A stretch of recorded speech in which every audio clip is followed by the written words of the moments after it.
Louvado seja o nosso Senhor Jesus Cristo. Para sempre seja louvado.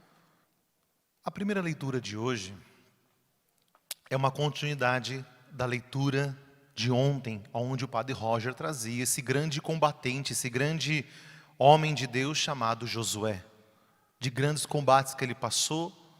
E a leitura de ontem, como muito bem recordado pelo Padre, traz justamente uma memória de tudo aquilo que Deus fez na história do povo. Aquela história belíssima, aonde passaram o Mar Vermelho a pé enxuto, depois as batalhas que enfrentaram ao longo de todo o deserto. E existem batalhas belíssimas, como Jericó, que você conhece muito bem, aonde enfrentaram ali as muralhas. E quando a gente pega, por exemplo, a história de Jericó, estudando Jericó, você descobre que eram 2 muros. Por isso que Jericó também era tão difícil de se enfrentar, porque Jericó tinha 2 muros, não era um muro, eram 2 muros. Depois, dentro de Jericó, tinha os sacrifícios humanos de crianças, tinha orgia, tinha uma série de problemas dentro de Jericó, sacrifício a deuses.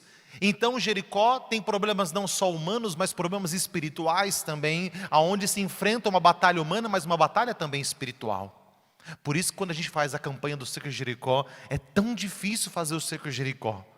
Mas Jericó tem toda uma espiritualidade por trás, aonde traz justamente uma grande vitória quando a gente consegue adentrar em Jericó e passar por essa muralha e vencer tudo aquilo que vem junto. Mas a gente também conhece aquela batalha em Gabaon, aonde Josué dá uma ordem para o sol: sol, detente.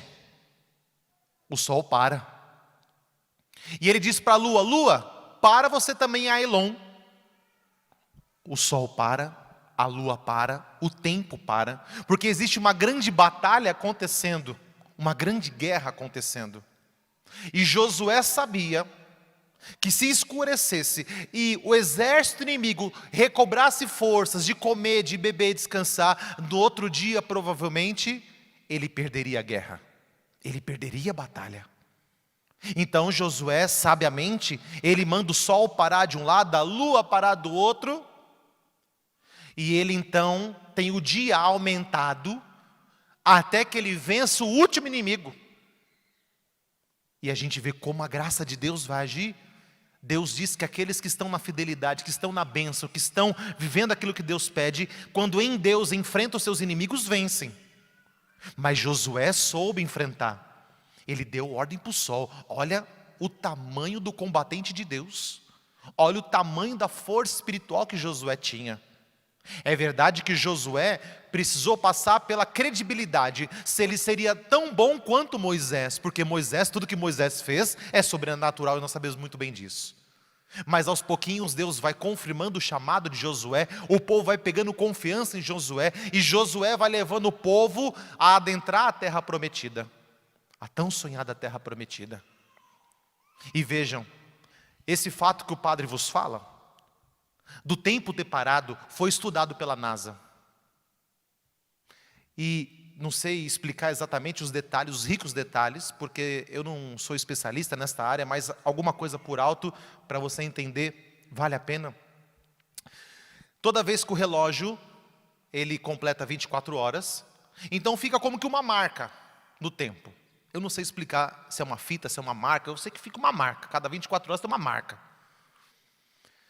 E pelo estudo da NASA, nesse período histórico, existe uma brecha nesta marca, mostrando verdadeiramente que o sol parou e a lua também, e que o dia foi maior. Olha a autoridade espiritual desse homem. Isso nos encanta, de ver tudo que Deus fez. E ontem, então, Josué faz uma memória de tudo aquilo que aconteceu. E hoje continua a continuidade e o final, porque após a leitura de hoje, nos conta que Josué, ao fazer tudo o que fez, ao falar tudo o que falou, nós estamos no capítulo 24 do livro de Josué, Josué vai morrer. Pronto, chegou o fim da vida de Josué. E Josué sente, os grandes profetas, os grandes santos, sentiam quando era o fim deles. Meu tempo está chegando, é chegada a hora de eu partir. Quantos e quantos santos da igreja sentiram que estava chegando o seu dia de morrer, e alguns sabiam até o dia que morreriam. E Josué, um grande homem de Deus, sabia que era o fim da vida dele, que ali era o ponto final, que ele tinha cumprido a sua missão. Então ele reúne todos que estão à sua volta, aquelas pessoas que estão ali, e ele fala: olha, baseado em tudo que aconteceu, vocês já sabem, eu fiz uma recordação para vocês da história, eu quero dizer uma coisa para vocês. Eu tomei uma decisão, já conversei com a minha família, eu e minha casa serviremos ao Senhor. É a primeira leitura de hoje. Ele tomou uma decisão com a família dele. Quando ele fala casa, não é só a casa do coração dele. Casa é esposa, filhos, todos que estão juntos. Eu e minha casa serviremos o Senhor. E a grande pergunta que ele faz para aqueles que estão ali é: e vocês? Com tudo que Deus fez, com tudo que Deus é, com todas as lutas, com todas as batalhas, com todos os problemas que nós enfrentamos, vocês também querem continuar? Qual que é a decisão de vocês?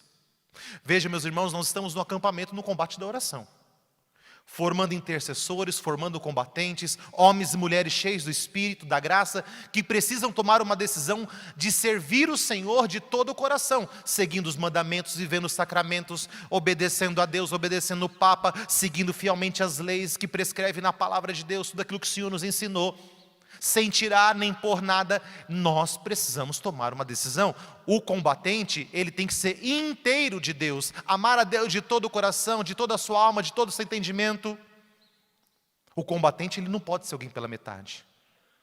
Se o combatente for alguém pela metade, a hora que ele for enfrentar o demônio, como o Padre Roger pregava para nós, na segunda pregação da manhã, nós vamos passar vergonha, porque o inimigo vai dizer assim: não te conheço. Nós vamos passar vergonha.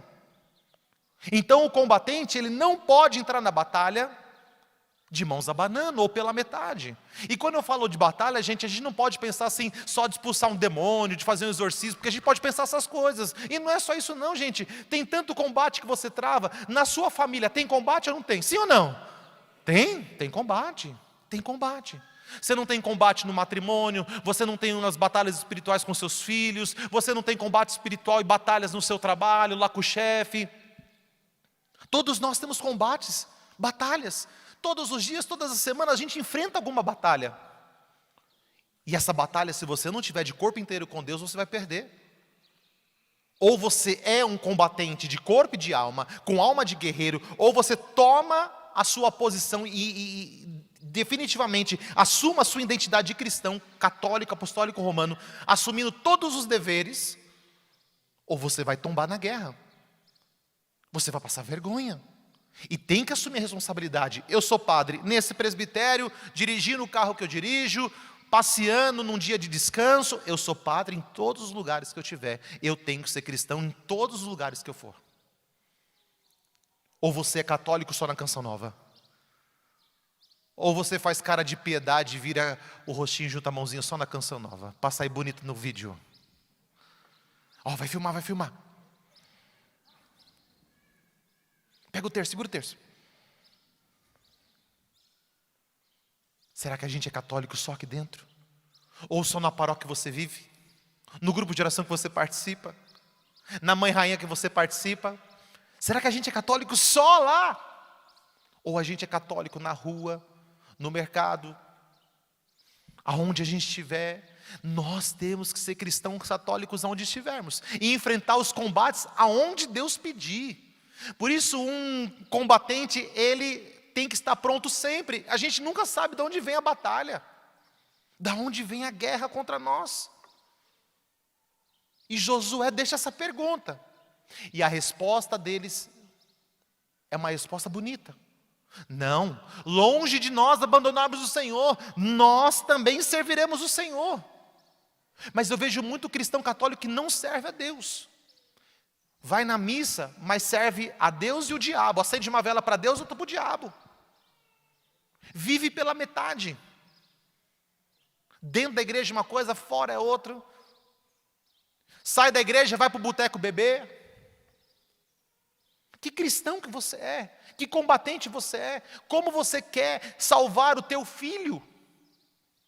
Como você quer salvar o teu matrimônio se você vive com piadinha imoral na internet, se você vive trocando mensagem com seus amigos de trabalho, de pornografia, como que você quer salvar teu matrimônio? Como você quer ser homem de Deus? Jovem, como você quer santo no namoro? Se você tem um namoro totalmente solto e vive relação sexual fora do casamento. Pais que permitem filhos viver esse relacionamento dentro de casa. É melhor dentro de casa do que na rua. Nem pensar. O filho chega para o pai e para a mãe e diz: ou você deixa em casa ou vou. Então você vai fazer fora, que aqui dentro não permito. Essa casa é lugar santo.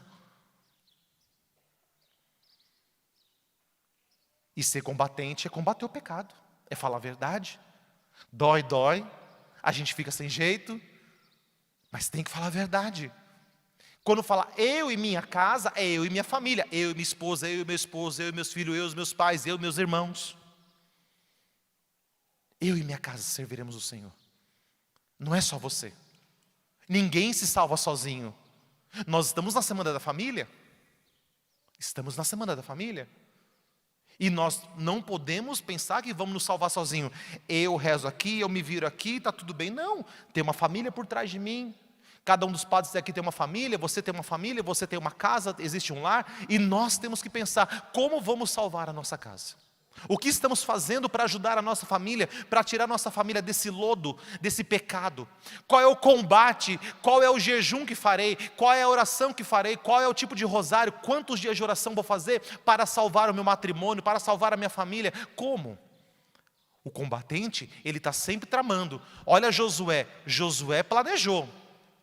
7 voltas, vamos tocar as trombetas. A gente começa a ver Gideão, como ele combateu. Pegaram os jarros, colocaram uma luz dentro, e começaram a gritar, quebraram o jarro, aquela luz iluminou, e o exército inimigo saiu correndo. Vencer a batalha assim. É ridículo, mas vencer assim. E nós? Qual estratégia estamos traçando para salvar a nós, a mim, eu, me salvar e salvar os meus? Qual o plano que você faz? Porque podemos fazer muitos planos. Quando passar a pandemia, eu vou para a praia, que não aguento mais. Ótimo descansar, maravilhoso, tem que descansar. Mas qual é o plano? Quando passar a pandemia, que a Canção Nova abrir, eu vou para o primeiro acampamento que tiver, que eu não aguento mais ficar sem rezar. E você veio, você fez um plano. Esse tem que ser o plano. Essa tem que ser a estratégia. E quando Deus vê o seu esforço, quando Deus vê o plano que você traçou e a estratégia que você traçou, então Deus coloca a mão. Opa! Ali é diferente. Ali é diferente. E Deus coloca a mão. Então eu tenho que começar a aprender a servir a Deus de todo o coração, de toda a minha alma, todo o meu entendimento, colocar a minha vida em Deus. Mas hoje, eu quero te apresentar um outro combatente. Hoje nós estamos de vermelho, porque nós celebramos São Maximiliano Maria Kolbe. Vamos dar uma salva de palmas a esse grande homem de Deus? Esse homem merece. Maximiliano, que não se chamava Maximiliano, mas se chamava Raimundo, para quem não sabe. Quando ele nasceu, a mãe dele colocou o nome dele de Raimundo. Ele fica Maximiliano, depois quando ele entra nos religiosos, os franciscanos, então a gente sabe que os religiosos trocam o nome. Então ele vai ter o nome depois de Maximiliano, e ele acrescenta Maria, porque ele vai entender que para servir a Deus, ser de Deus e combater, não se consegue sem Maria. Por isso ele acrescenta Maria, então fica São Maximiliano Maria Kolbe, que era já um sobrenome dele. Kolbe é o sobrenome dele. Mas veja, esse menino nasce dia 8 de janeiro de 1894. E Raimundo, muito novo, ele gostava de brincar. Ele era muito brincalhão, brincava com os amigos, como qualquer criança, como qualquer um de nós brincamos com os amigos. Andamos de bicicleta, jogamos bolinha de gude e brincamos a nossa infância inteira, seja o que for. Só que a mãe dele pedia que ele voltasse no horário certo. Olha, tal horário você volta para casa. Só que Raimundo, imagina, Eu tomei vários pitos da minha mãe e do meu pai, tomei várias broncas. Dava horário, a brincadeira tá bom demais, que voltar para casa agora nada, vamos ficar na rua aqui correndo, brincando de esconde-esconde, pega-pega, duro mole. Todos nós já brincamos assim. E daqui a pouco eu não falei que tinha hora assim, mas eu não vi horário, Aí o chicote estrala, né? Raimundo era uma criança normal. A gente tem que olhar os santos também como pessoas normais. E Raimundo, então, passa por uma situação muito engraçada, porque ele se atrasou algumas vezes, e uma das vezes que ele se atrasou, quando ele chega em casa, a mãe dele olha para ele com aquele desgosto e fala assim: Raimundo, o que vai ser de você? O que eu faço com você? E naquele momento, Raimundo entrou numa crise. E ele então foi correndo para a igreja. Correu para a igreja. Parou diante de Nossa Senhora, de Nosso Senhor, ficou rezando. E aquela frase latejando na alma dele: o que vai ser de mim, o que vai ser de mim, o que... Desse jeito eu não posso, porque eu estou sendo desobediente à minha mãe, o que vai ser de mim, estou desagradando a Deus, não estou chegando no horário. Olha a consciência dessa criança. E a consciência da criança ficou. Nesse momento, Nossa Senhora, no meio da oração dele, aparece para ele e apresentam 2 coroas, uma vermelha e uma branca. A vermelha representa o martírio, a branca representa a pureza. E ele olha para Nossa Senhora, abusar desse menino, e diz assim: eu quero as 2. Nossa Senhora disse: tá bom, te darei as 2. E a vida desse jovem continua. Esse jovem então vai seguir o seu caminho, vai crescer, vai entrar nos franciscanos, vai ficar padre, vai ficar anos ali na Polônia, onde é o seu lugar de origem. Depois ele vai passar por uma formação em Roma. Ele vai para Roma para ser formado. E em Roma, quando ele está na sua formação, nos seus estudos, ele presencia uma passeata contra a igreja. Ele vê uma passeata contra a igreja. E aquilo fere o coração dele. Como assim uma passeata contra a igreja? Uma passeata contra o Papa, contra Nossa Senhora, contra Jesus? Como assim uma passeata contra a igreja? Aquilo mexeu no coração dele. Ele ficou mal. Hoje em dia a gente fica parado, né? As pessoas falam contra a igreja, a gente está nem aí. Nós somos combatentes, né? Mas não parece. A gente não defende a igreja, não defende a família. Mas ele não, ele se incomodou. E aí então ele reúne um grupo de amigos e ele cria o primeiro apostolado dele, o chamado Cavaleiros da Imaculada, que depois vai ser mudado o nome para Milícia da Imaculada. Você conhece a Milícia da Imaculada, sim ou não? Sim? Conhece? A Milícia da Imaculada? Foi São Maximiliano Maria Kolbe que criou. E ele entende que está errado. Não, nós precisamos criar a Milícia da Imaculada, os Cavaleiros da Imaculada. Para quê? Para sair na mão com essa galera? Não. Para a gente rezar contra as heresias, rezar contra os tempos difíceis que viriam. Um exército de Nossa Senhora. Ele é que fala de criar esse exército de Nossa Senhora. E São Maximiliano vai entender muito bem isso. Ao ponto de falar assim, e como base da nossa vida, ele vai lembrar de Santa Catarina de Labouré, que mandou talhar aquela medalha de Nossa Senhora das Graças, nós conhecemos muito bem, e tanto é que eles trazem Nossa Senhora das Graças, como ali também a sua intercessora, a Virgem Maria. E vejam, nós precisamos entender, que sem Nossa Senhora, nós não chegamos a lugar nenhum. Um combatente sem Nossa Senhora, ele não vence. Um combatente sem a Virgem Maria, ele não é nada. O livro da Tratada Verdadeira de Devoção, da escravidão a Nossa Senhora, diz assim: não creio, mesmo que alguém possa atingir uma infinita união com Deus e uma perfeita finalidade ao Espírito Santo, sem uma união muito grande à Santíssima Virgem e uma grande dependência da sua proteção. O Tratado da Verdadeira Devoção vai dizer isso para nós. que é impossível uma pessoa ser íntima de Jesus, viver como um grande combatente, sem ter Nossa Senhora como a sua amiga, como a sua intercessora, como alguém do coração da alma. É impossível. Um combatente que não reza o terço é um fracassado. Um combatente que não reza o rosário é um derrotado.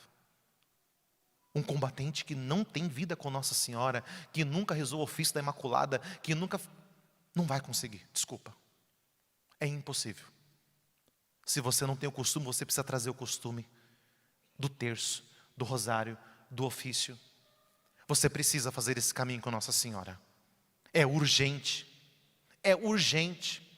E o Tratado da Verdadeira Devoção diz que Nossa Senhora quer um exército. Um exército. Vamos dar um exército para Nossa Senhora. E você tem que se alistar nesse exército. Nossa Senhora quer formar um exército. São Maximiliano entendeu isso. Que tinha que ter o exército de Nossa Senhora. Para rezar, para combater o mal, para combater as heresias, para combater as dificuldades, para combater as lutas contra o demônio. E a gente sabe muito bem, meus irmãos, quando a gente fala de São Domingos, por exemplo, a experiência que São Domingos teve, ao rezar o rosário, mais de 1000 demônios foram expulsos de uma pessoa que estava possessa. É declarado o ódio de Satanás com a Virgem Maria. Então, se nós queremos ser libertos, curados, e nós queremos a nossa família liberta, curado, é preciso colocar Maria na sua casa.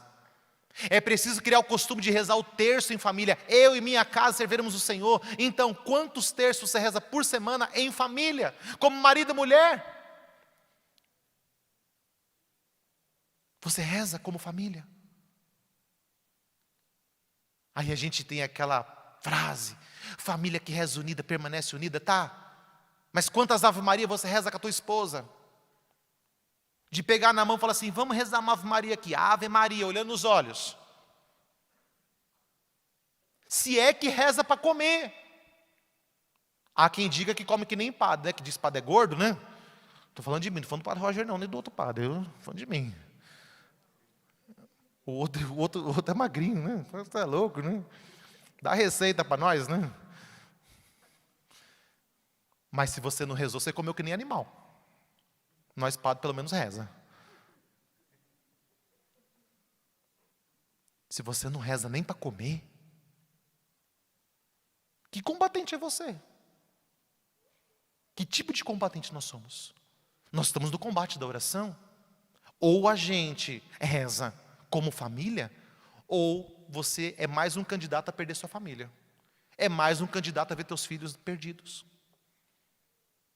Gente, o fim dos tempos está aí. As coisas estão acontecendo. Olha quantas famílias destruídas nesse tempo da pandemia.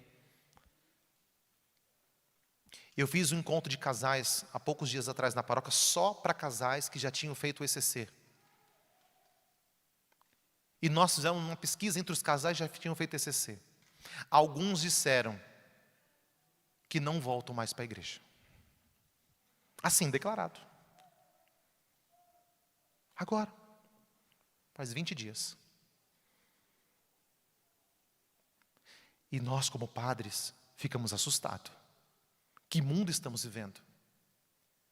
Sem Maria, sem os anjos, sem Eucaristia, nós não vamos conseguir. Ou você assume a responsabilidade, eu e minha casa, junto à Virgem Maria, junto ao céu, ou nós não iremos conseguir.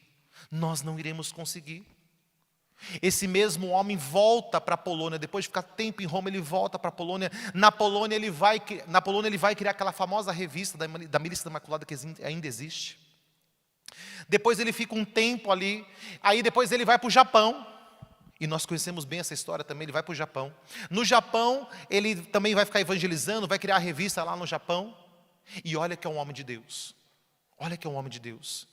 No Japão acontece uma coisa muito interessante. Porque eles vão alugar uma casa para rodar a revista no Japão. E aí, uma pessoa fala: vamos alugar ali em Nagasaki. Ele diz assim: em Nagasaki não, vai cair uma bola de fogo, eu não quero que tudo seja destruído. E eis que depois de um tempo, caiu a bomba, né? Ele previu isso. Foi São Maximiliano.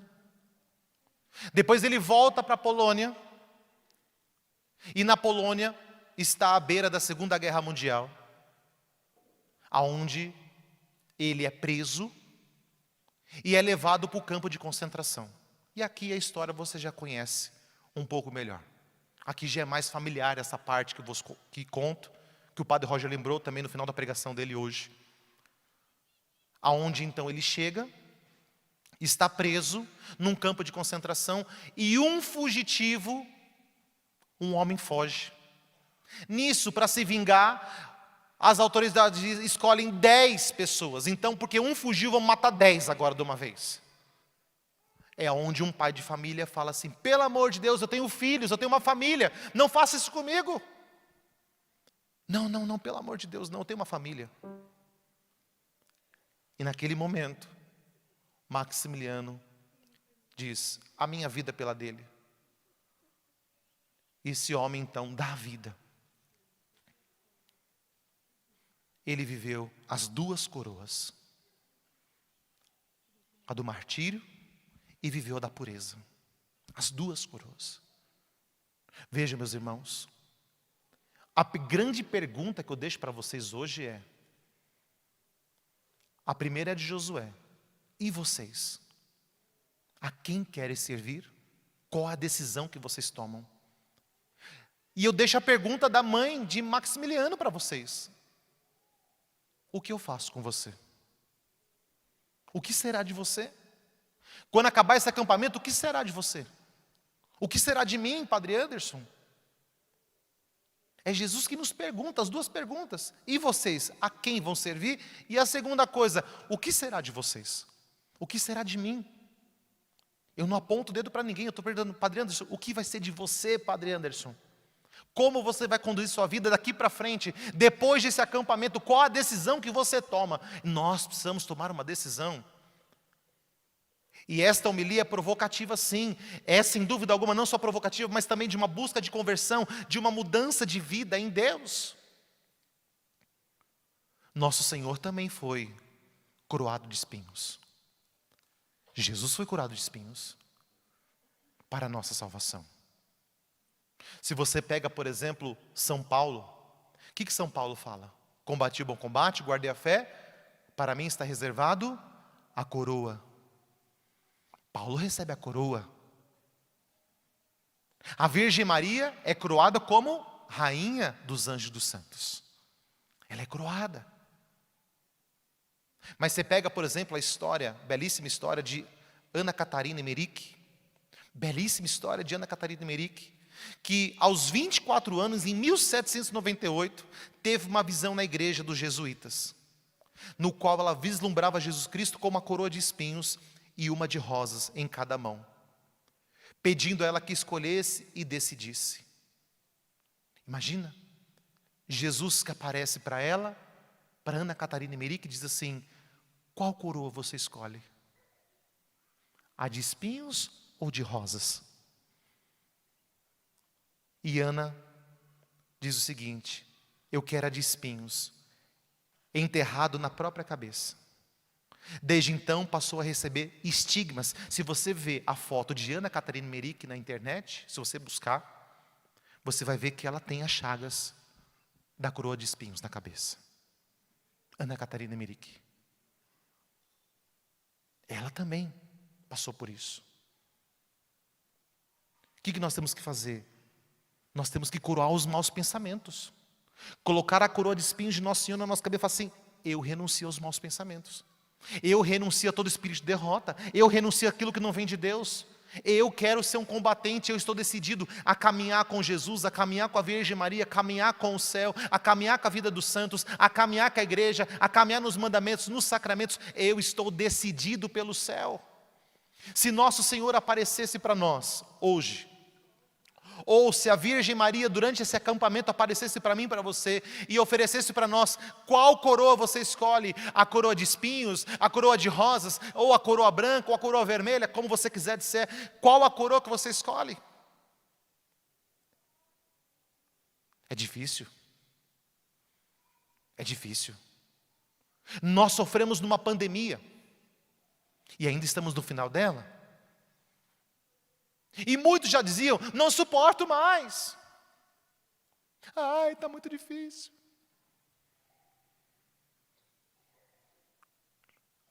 E os santos escolhendo coroa de espinho, coroa de espinho, coroa de espinho.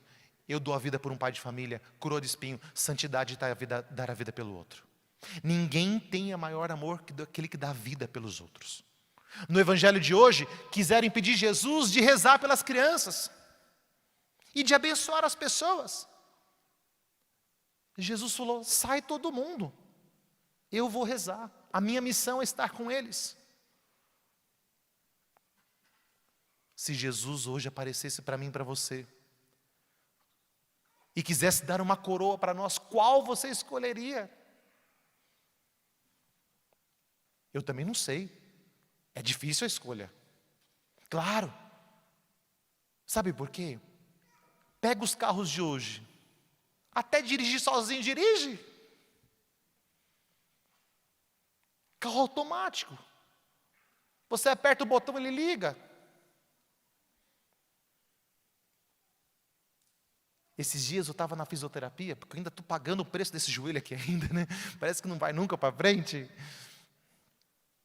E aí um rapaz falando lá de moto e tal, todo entendido, e eu suando lá, faz exercício do joelho.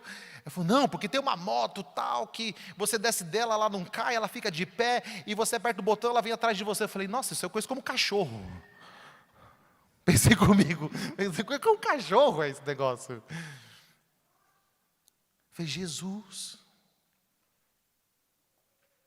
Então, nós estamos acostumados com conforto. Sofá confortável, poltrona. Chega em casa hoje, tem aqueles aparelhos que você fala lá: luz, acende. Não lembro o nome daquele negócio, tem um Alexa, esse trem aí, Alexa, é isso aí mesmo. Pronto, você tem uma escrava lá que faz tudo para você, ué. Gente, nós estamos no mundo do conforto. Ar-condicionado, lá, delícia. Se está frio, você põe ar quente, não passa raiva. Então, nós estamos acostumados com o conforto. E de repente Jesus apareceu, Nossa Senhora para você, para mim e para você, e fala assim: qual coroa você escolhe? Eu quero é a branca, sai fora aí. A gente tem que ser honesto. Eu prefiro a branca. Lá no fundo a gente diz isso. Mas se a gente parar para pensar, olhar para Jesus, olhar para Nossa Senhora, olhar para São Maximiliano, olhar para Ana Catarina Emerick, se a gente começar a olhar para os grandes santos da igreja, tudo que passaram e a vida que tiveram, a gente tem que falar assim: eu também quero a de espinhos. Isso é salvar a alma, isso é salvar a tua família.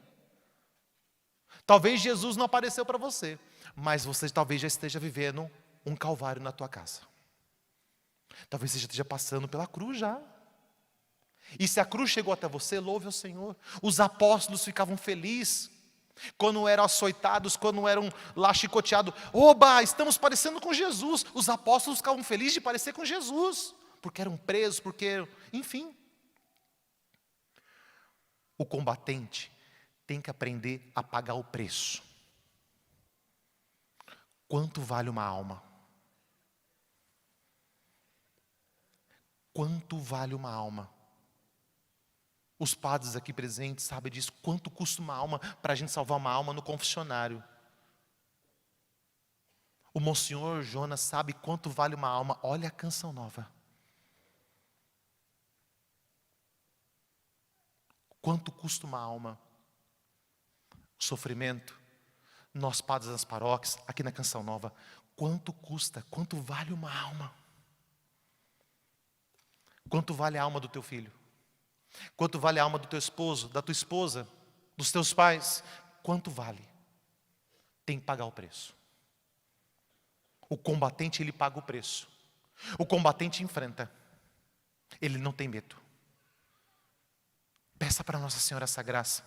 Vá em frente, enfrente o que precisar enfrentar. Não tenha medo. Jesus diz: eu venci o mundo. Não tenhais medo. Nesse mundo terei aflições. Não tenha medo, mas eu venci o mundo. Ele venceu. E em Cristo eu quero proclamar essa verdade. Você também vai vencer em Jesus. Com a Virgem Maria você também há de vencer todas as lutas que virão. Eu digo para você, toma uma decisão hoje. Toma uma decisão hoje. Você tem que tomar uma decisão. Qual é a sua decisão? Pergunta aí para a pessoa que está perto de você, qual é a sua decisão? Pergunta aí, qual é a sua decisão? Fala assim, eu e minha casa serviremos o Senhor. E a sua decisão? Qual é a sua decisão? Qual é a sua decisão? Qual é a sua decisão? Qual é a sua decisão? Se a decisão foi positiva, aplaude esse irmão do seu lado. Pode aplaudir. Se a decisão foi positiva, aplaude esse irmão do seu lado. Louvado seja. Vamos ficar de pé. Rogerinha, por favor, se tiver uma música para a gente ir.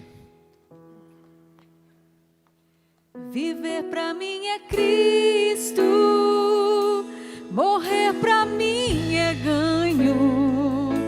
Não há outra questão, quando se é cristão, não se para de lutar. Triunfarei sobre o mal, conquistarei troféus.